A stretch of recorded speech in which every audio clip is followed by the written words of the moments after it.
A luxury hotel humiliated and kicked out Morgan Freeman without even realizing who he would turn out to be the next day. Subscribe to the channel and write in the comments where you're watching this video from. The lobby of the Grand Marival Hotel was an embodiment of opulence and exclusivity. The floor gleamed with polished marble, reflecting the light from enormous crystal chandeliers that hung overhead like luminous sculptures. Every detail of the decor screamed wealth: plush armchairs upholstered in rich velvet, art pieces by renowned painters adorning the walls, and golden accents that caught the light, creating an atmosphere that was both dazzling and intimidating. The guests who graced the space seemed to belong to another world. Men in finely tailored suits spoke in low, confident voices, their Rolex watches glinting on their wrists. Women moved elegantly in designer evening gowns, their laughter soft but calculated, as if aware that every glance in their direction was a silent appraisal of their worth. They stood in clusters, sipping from crystal glasses filled with champagne, their conversations a blend of business jargon and social niceties. To them, the hotel wasn't just a place to stay. It was a stage where their status was displayed and validated. The staff matched the ambiance with their flawless presentation. The women behind the reception desk wore sharp, custom-fitted uniforms, their hair neatly coiffed into identical chignons. The men, in their black suits and perfectly knotted ties, moved with precision and professionalism. Their smiles were uniform, polite but distant, as if a transparent barrier shielded them from the humanity of those they served. Polished and poised, they maintained a demeanor that was inviting only to those who belonged. Through the revolving glass doors stepped Morgan Freeman. He wore a simple outfit, a pair of faded jeans, a navy sweater, and a well-worn leather jacket. A brown travel bag hung over his shoulder, bearing the creases and scuffs of years on the road. His face, familiar to millions, was etched with exhaustion. His recent filming schedule had been relentless, and all he sought now was a quiet night's rest. Yet, his entry into the lobby, though unassuming, disrupted the meticulously curated balance of the space. Morgan's presence went unnoticed at first by the staff, who were busy attending to a guest in an Armani suit at the counter. However, a couple seated near the grand staircase recognized him. The woman gasped softly, leaning over to whisper to her companion. Morgan caught the subtle movement and smiled faintly, tipping his head in acknowledgement, but quickly looked away, determined not to draw attention. He approached the front desk and waited patiently for his turn. The receptionist, a young woman with icy blue eyes and a practiced smile, finally glanced in his direction. Her gaze flicked over his attire, and though her expression remained neutral, Morgan sensed the shift in her demeanor, a stiffening of posture, a slight narrowing of the eyes. She cleared her throat delicately before addressing him. "Yes? Can I help you?" Her tone was cordial, but laced with a formality that felt distant. Morgan stepped forward, setting his bag gently on the floor. "Good evening. I'd like a room for the night. I don't have a reservation, but I'm happy to pay whatever's required." The receptionist hesitated for a moment, as if weighing her words. "I see. One moment, please," she replied, her fingers dancing across the keyboard in front of her. She maintained her smile, but there was something mechanical about it now. Her eyes darted to the screen and then back to Morgan. "I'm sorry," she said, her voice soft but resolute. "It seems we don't have any rooms available tonight." Morgan frowned slightly, glancing past her to the expansive lobby beyond, where a row of golden elevator doors waited to whisk guests to their accommodations. "No rooms at all?" he asked, his voice calm but tinged with disbelief. The receptionist's smile faltered briefly before returning. "Unfortunately, we're fully booked," she said, her tone now sharper, as if closing the matter. Morgan nodded slowly, adjusting the strap of his bag. "That's strange," he said. "I've stayed here before and never had an issue finding a room. Are you sure there's nothing?" The exchange caught the attention of another staff member, a security guard stationed near the entrance. He was a tall, broad-shouldered man with a shaved head and a vigilant gaze. Seeing Morgan linger at the desk, the guard began to move closer, his eyes fixed on the interaction. The receptionist, perhaps noticing the guard's approach, straightened her posture. "I'm sorry, sir," she repeated, her voice louder this time, "but we cannot accommodate you tonight. You may want to try another establishment." Morgan took a deep breath, his frustration visible but contained. "All right," he said, reaching into his pocket for his phone. "I'll just check online. Maybe there's a cancellation or something." Before he could proceed, the guard stepped forward. "Is everything all right here?" he asked, his voice deep and authoritative. The receptionist looked relieved at his intervention. "Yes," she replied quickly, casting a quick glance at Morgan. "This gentleman was just leaving." Morgan turned to the guard, meeting his gaze with calm resolve. "I'm not causing any trouble," he said. "I just want to book a room." The guard crossed his arms, his posture stiffening. "Sir, if the hotel is fully booked, there's nothing we can do. I suggest you move along." Morgan opened his mouth to respond, but the guard's tone left little room for argument. The receptionist, emboldened by the guard's presence, added, "I'm sorry for the inconvenience, sir." Morgan stepped back, his shoulders slumping slightly. He picked up his bag, turning toward the exit. As he walked away, he felt the weight of the gazes following him. The receptionist's dismissive glance, the guard's suspicious glare, and the murmurs of the guests who had witnessed the exchange. The sting of humiliation was sharp, but he swallowed it, pushing open the heavy glass doors and stepping out into the cold night. The night air outside the Grand Maravel Hotel was sharp, carrying the faint scent of rain. Morgan stood under the awning for a moment, his fingers tightening around the strap of his bag.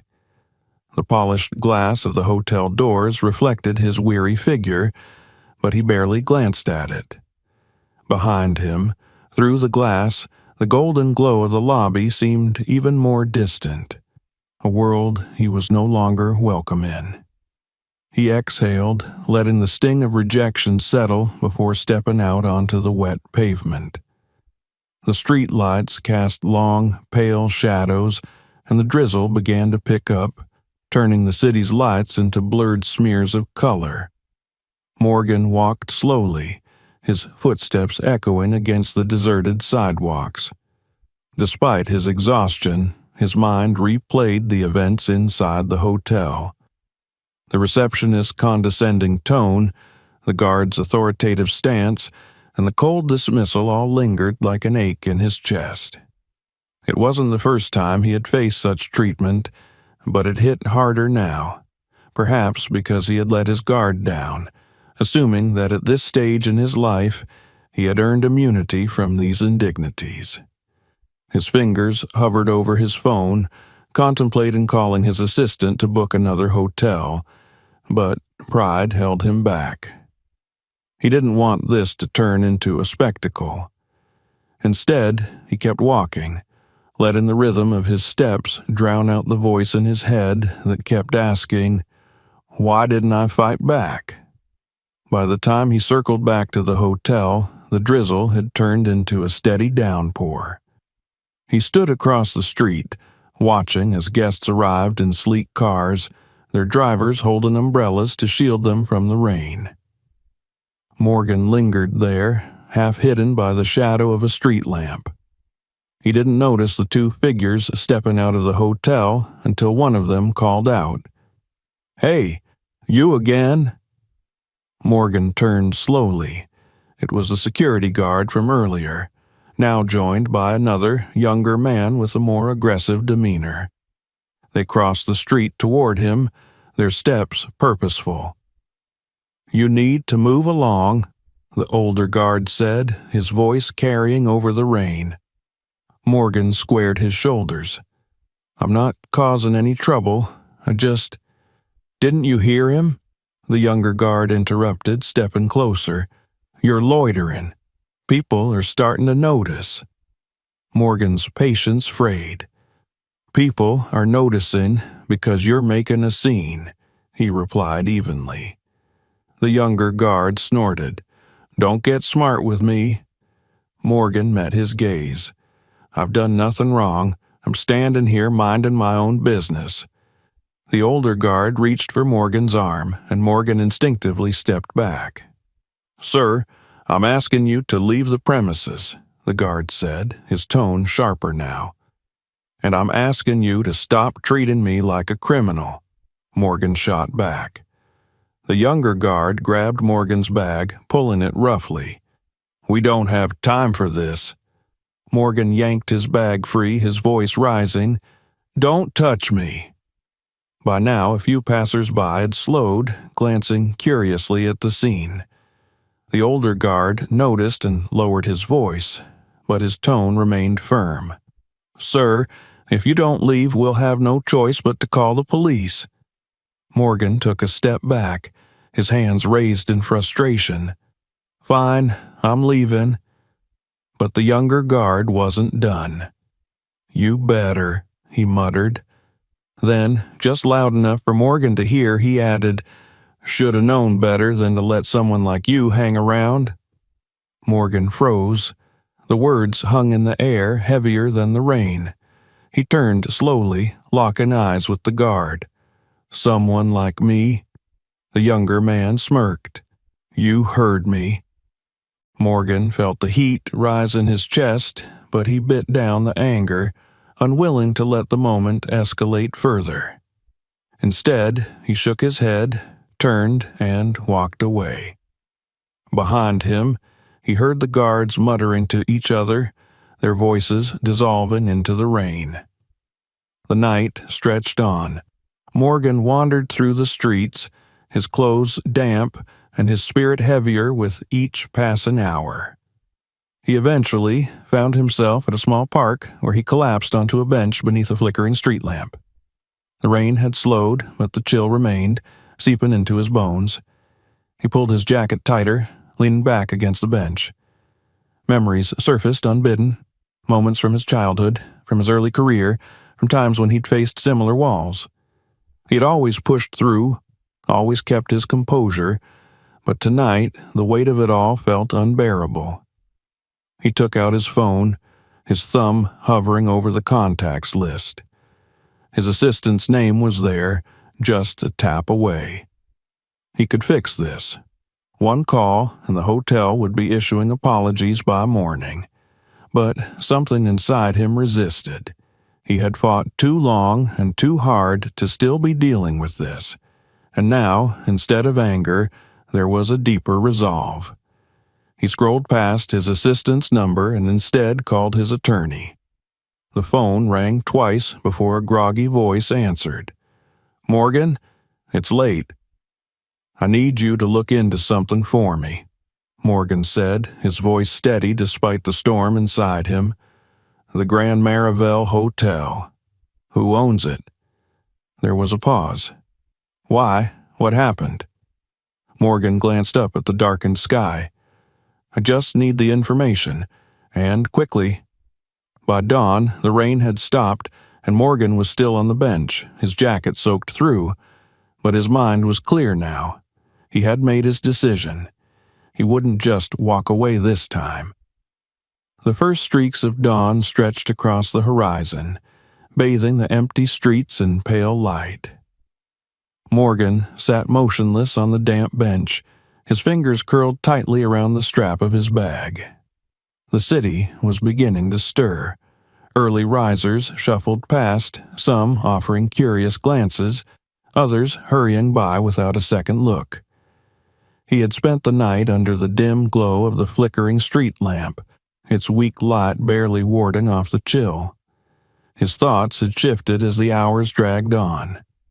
At first, he replayed the scene at the hotel, the receptionist's dismissive glance, the security guard's rough treatment, the way their words had cut deeper than he wanted to admit. But as the night stretched into morning, anger gave way to clarity. He wasn't just another man turned away at the door. He was Morgan Freeman, a name that carried weight, a name that stood for perseverance and dignity. And yet, here he was. He exhaled slowly, his breath visible in the crisp morning air. Reaching into his bag, he pulled out his phone. It was almost out of battery, a fitting symbol of his depleted energy, but it had enough charge for one more call. He scrolled through his contacts, pausing briefly at his assistant's number before continuing down the list. Instead, he dialed his lawyer. "Mornin', Morgan," came the voice on the other end, sharper now than it had been hours earlier. "I've been up since you called. I've got the information you wanted." Morgan sat up straighter. "Tell me." The Grand Marivel is part of a boutique chain owned by a private equity group called Fairmont Holdings. It's their flagship property, but they're struggling financially. High overhead, declining bookings, and some bad press last year about discriminatory practices, although they swept that under the rug. Morgan's grip on the phone tightened. "How bad is it?" "Bad enough. They're looking for buyers but haven't found any serious offers yet. The chain's bleeding money, and the Marivel is dragging them down." A small, bitter smile crept onto Morgan's face. "Perfect." His lawyer hesitated. "Morgan, what are you thinking?" Morgan looked up at the sky, the first rays of sunlight warming his face. "I'm thinking it's time someone taught them a lesson."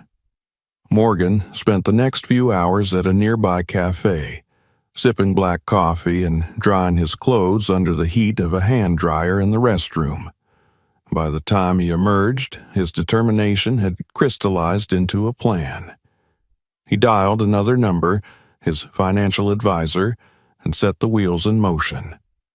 Over the next 3 days, Morgan stayed out of the spotlight. He worked behind the scenes, holding meetings in quiet offices and exchanging calls with lawyers and consultants. His team was small but efficient, combing through Fairmont Holdings' financials and negotiating terms. It wasn't easy. The chain's owners were wary, asking probing questions and dragging out discussions, but Morgan's reputation carried weight. When he made it clear that he was serious and that he had the resources to back it up, their resistance began to crumble. By the 4th day, the paperwork was nearly complete. Morgan sat in a sleek boardroom overlooking the city skyline, surrounded by lawyers and executives. The contract lay in front of him, its pages heavy with legal jargon and signatures. One of the executives, a middle-aged man with thinning hair and nervous eyes, cleared his throat. "Mr. Freeman, are you sure about this? The hotel, it needs work, a lot of work." Morgan leaned back in his chair, his gaze steady. "I'm sure." The man hesitated, then nodded and slid the final page across the table. Morgan picked up the pen, signing his name with a steady hand, and just like that, the Grand Marivel was his. The return to the hotel was as deliberate as it was symbolic. Morgan didn't arrive alone this time. He stepped out of a black luxury car, flanked by his lawyer, a public relations manager, and a small team of journalists. Cameras flashed as he crossed the marble lobby, his steps echoing in the stunned silence. The staff froze, their eyes widening as recognition dawned. The receptionist from his first visit was there, her face draining of color as she met his gaze. Morgan walked to the front desk and set his bag down. "I believe I'll take that room now," he said, his voice calm but carrying enough weight to silence the whispers around him. Before the receptionist could stammer a reply, the hotel's manager appeared. The same man who had sneered at Morgan just days earlier now approached with hesitant steps, his face pale and his hands clasped nervously in front of him. "Mr. Freeman," he began, his voice strained. "Welcome back. I wasn't expecting—" Morgan raised a hand, cutting him off. "I know," he said. "You weren't expecting me to own this place." The manager's mouth opened and closed, but no words came out. Morgan turned to address the gathered staff. "Let me make this clear," he said, his voice steady and deliberate. "Things are going to change around here, starting today." The journalists leaned in, their cameras capturing every word. Morgan didn't flinch under the scrutiny.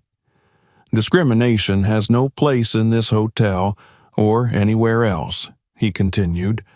"What happened to me shouldn't happen to anyone, and I won't stand for it." The staff exchanged uneasy glances, and the manager's shoulders sagged. "Some of you," Morgan said, his gaze sweeping the room, "are going to have to answer for your actions. Others will have the chance to prove they're better than this. But make no mistake, this is no longer the Grand Marival you thought you knew." He turned back to the manager. "We'll talk privately." The manager nodded, his face ashen, and led Morgan to the back office. By the end of the day, the news had spread. The Grand Marival had a new owner, and its doors were closed for renovations. The staff who had humiliated Morgan faced immediate consequences. Some were fired, others suspended pending investigation. But for Morgan, this was only the beginning. He stood in the now empty lobby, taking in the silence. Soon, this place would be unrecognizable. And he was ready. The Grand Marival's lobby was unrecognizable. Gone were the hushed whispers of judgmental guests and the thinly veiled condescension of the staff. Instead, the room buzzed with activity. Workers in uniforms carried tools and supplies, ladders stretched towards the ornate ceilings, and protective sheets covered the marble floors. The sound of drills and hammers echoed off the walls, a rhythmic chorus of transformation. Morgan stood in the center of it all, his arms crossed as he surveyed the controlled chaos.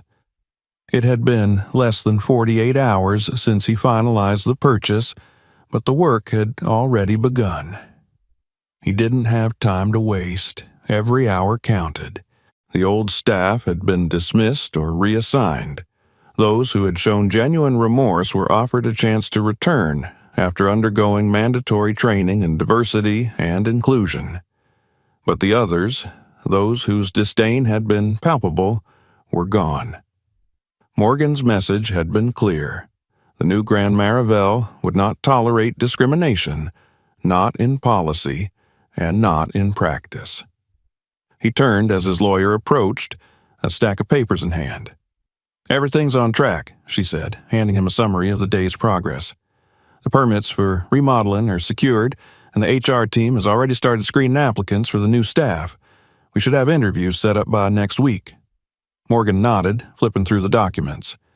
"And the press?" "Controlled," she replied. "The stories still focused on your acquisition and the renovation plans. No leaks about the incident. At least, not yet." Morgan's jaw tightened. He knew the story wouldn't stay quiet forever. Someone would talk. And when they did, he wanted to be ready. The meeting with Fairmont Holdings had been tense. The company's executives had been eager to offload the hotel, but not without a fight to save face. Morgan had let his team handle most of the negotiations, speaking only when necessary to make his intentions clear. "This isn't just a business move," he had said, leaning forward in his chair. "It's personal." And they had understood. Now, standing in the gutted lobby, Morgan felt the weight of that declaration. The hotel wasn't just a building.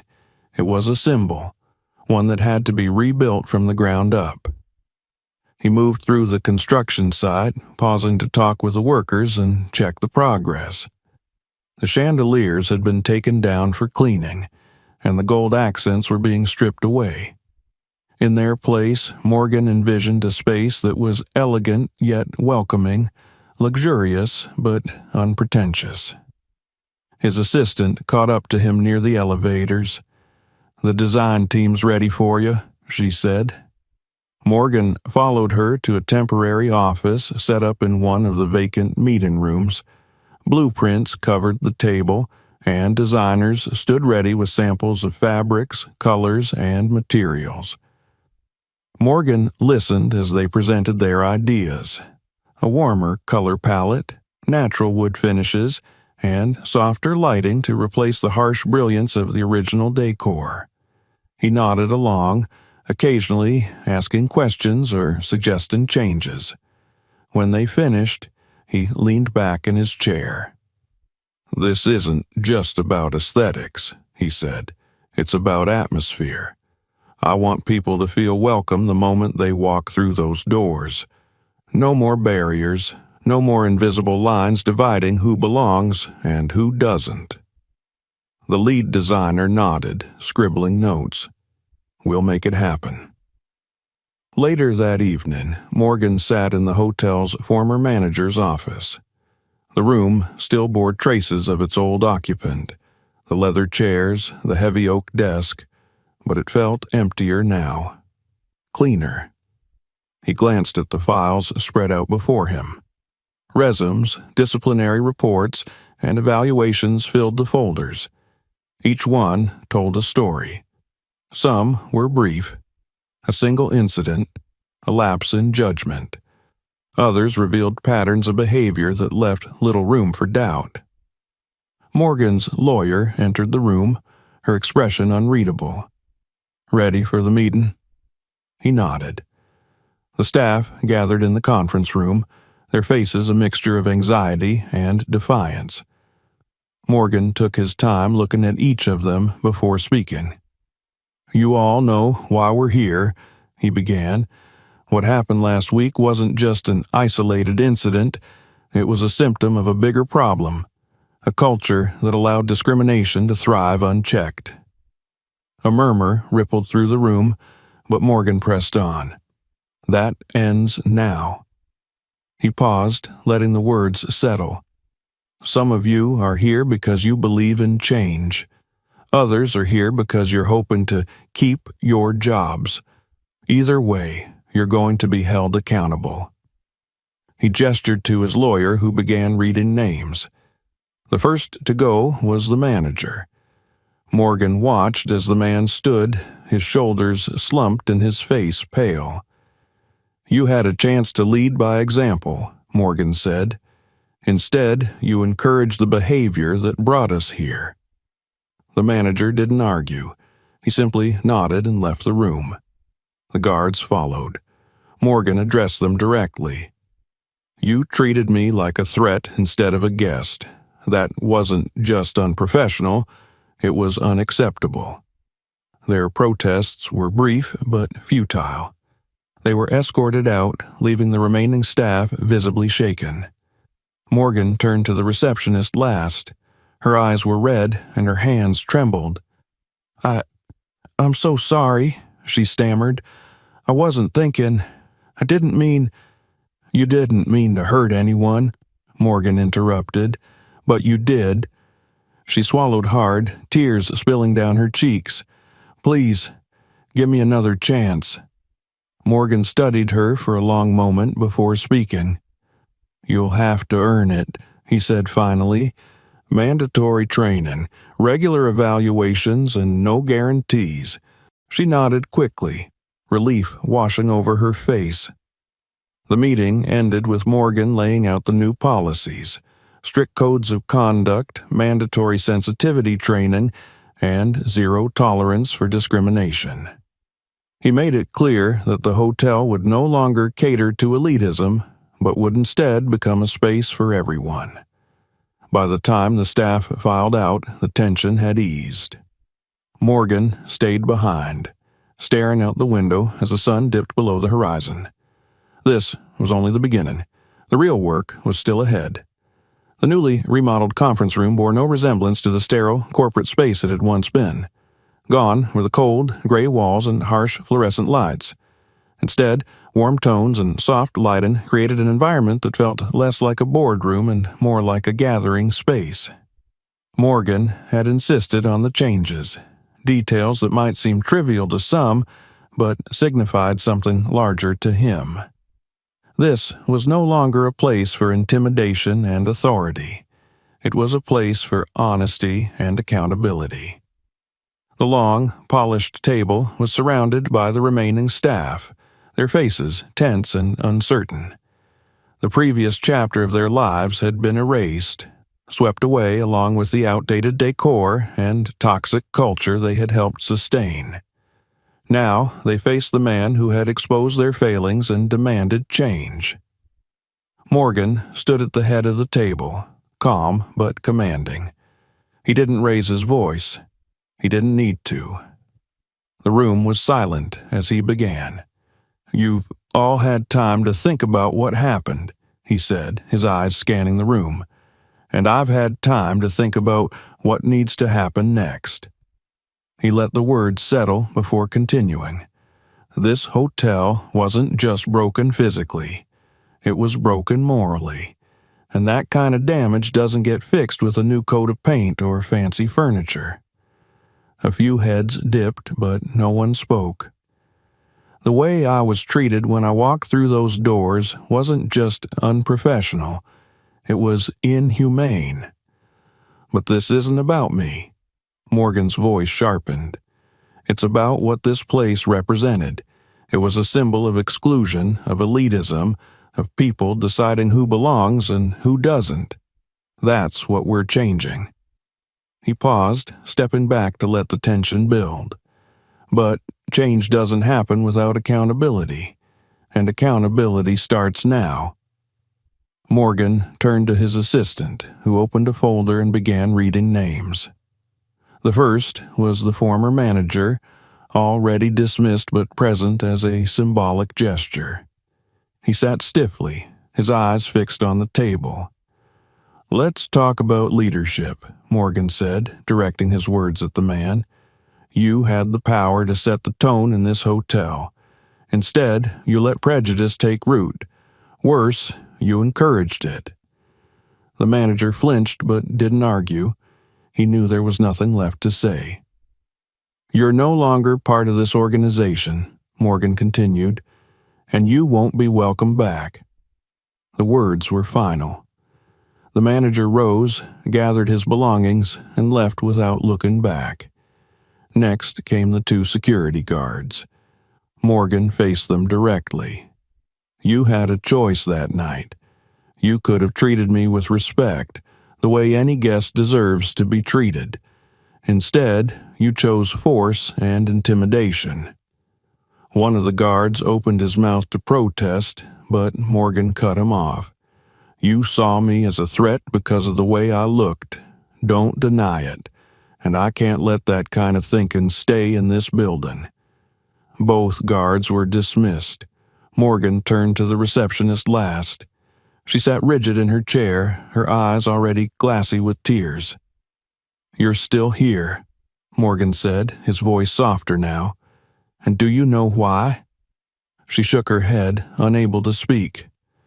"Because I believe people can change," he said. "But belief isn't enough. You need to prove that you're capable of learning from this." Her lips trembled, but she nodded. "You'll go through mandatory training," Morgan continued. "You'll be evaluated regularly. And if I see even a hint of the attitude you showed me that night, you're gone." "Thank you," she whispered. "Don't thank me yet," Morgan replied. "Show me I didn't make a mistake." By the time the meeting ended, the staff that remained knew where they stood. Morgan's expectations were clear. The old ways were gone and there would be no room for excuses. But accountability was only the first step. Morgan spent the next several weeks overseeing the training programs personally. He sat in on workshops, listened to guest speakers, and participated in group discussions. He wanted the staff to see that the changes weren't just policy. They were personal. The new hires arrived soon after.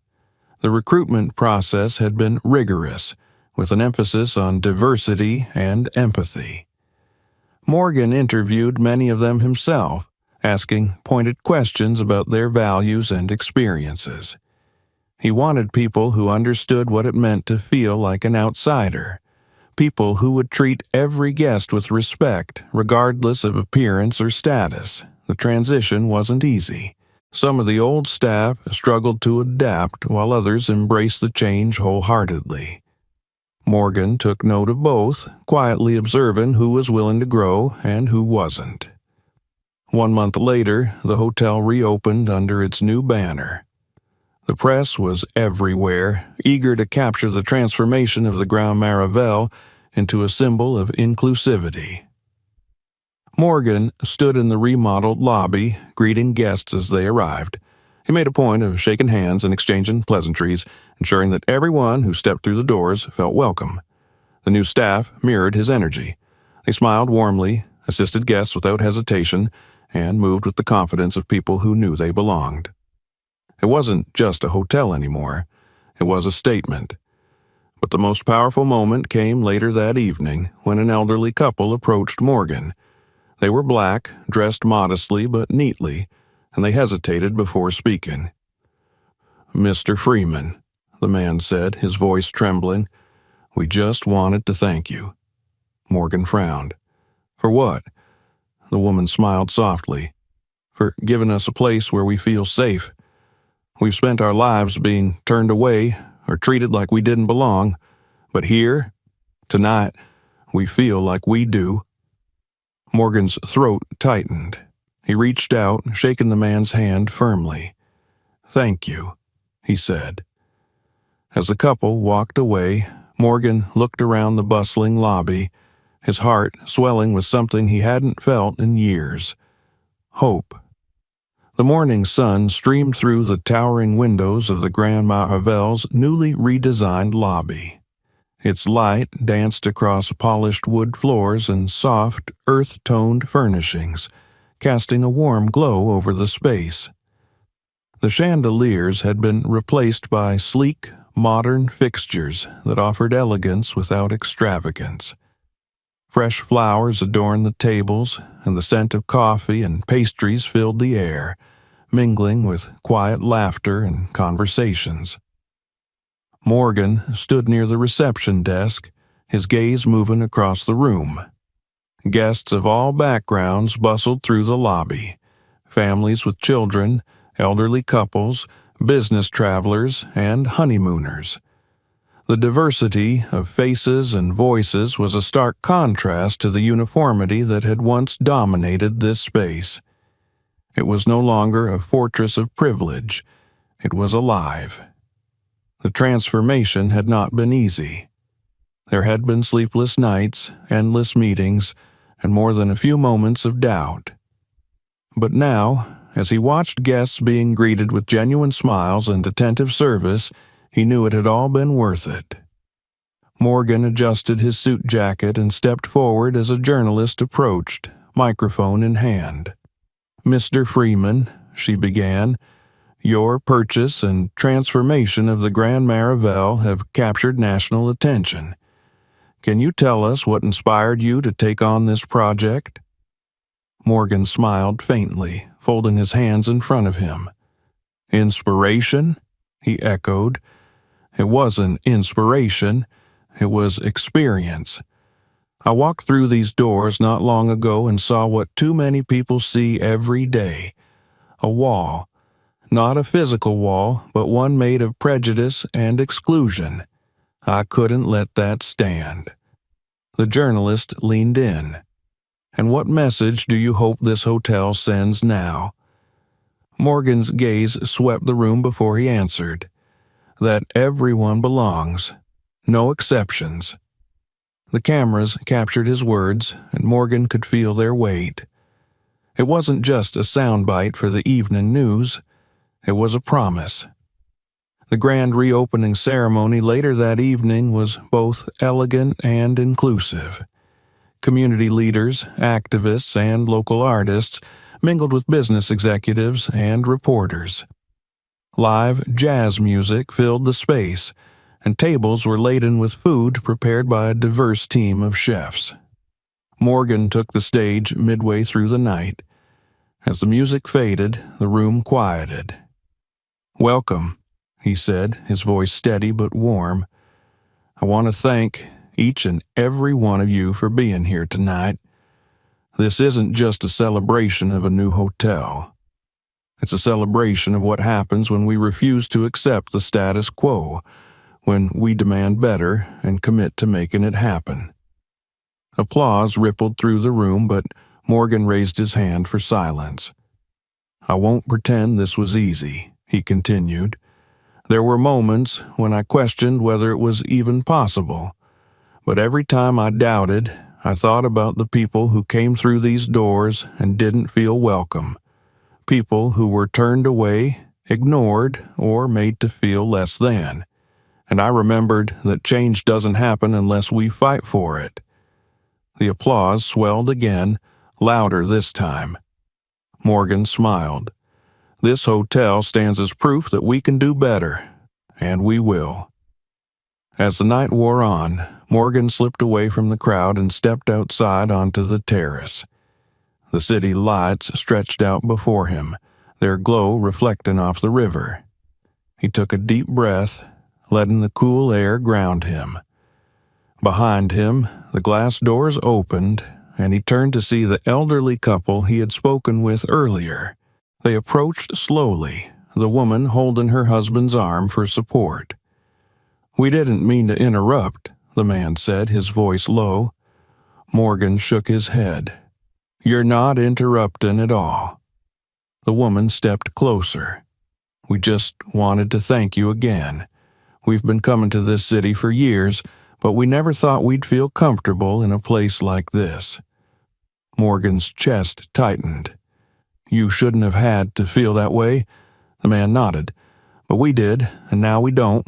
That's because of you." Morgan smiled softly. "It's because of all of us." They exchanged a few more words before the couple turned to leave, but their gratitude lingered long after they were gone. The weeks that followed cemented the Grand Maravel's reputation as more than just a hotel. It became a destination, a symbol of inclusivity and progress.